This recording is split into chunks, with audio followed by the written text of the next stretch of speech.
hello hello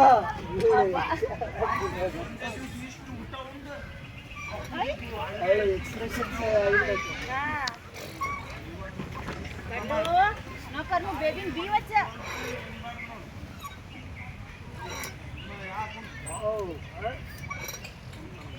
ನೀ 20 ವರೆಗೆ ಹೇಳ್ತೀಯಾ ಗುಡ್ ಮ್ಯಾನ್ ನೀನು 10 ವರೆಗೆ ಹೇಳ್ತಿದ್ದಾರೆ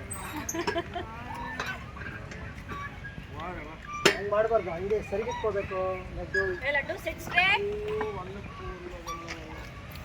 ನೆಕ್ಸ್ಟ್ ಏನು ಮತ್ತೆ ಸ್ಲೈಡಾ ಅವ್ರದ್ದು ಆಗಿದ್ರೆ ಎಲ್ಲ ಓ ಸೆಕೆಂಡ್ ರೌಂಡ್ ಇದೆ ಅಲ್ಲಿ ಅವ್ರಿಗೆ ಆಟ ಆಡಕ್ಕೆ ಮನ್ಸಾಗ್ಲತ್ತಿಲ್ಲ ಹಂಗಾಗಿ ಇಲ್ಲೇ ಈಗ 2 ದಿನ ನಿಂತ ನಮ್ಮಳ್ಳ ಕರ್ಕೊಂಡ್ಬಂದಿರಿ ಮತ್ತೆ ಸ್ವಲ್ಪ ಉಯ್ಯಾಲೆ ಮಾಡ್ತಾವ ಉಯ್ಯಾಲೆ ಹಾಂ ತಡಿ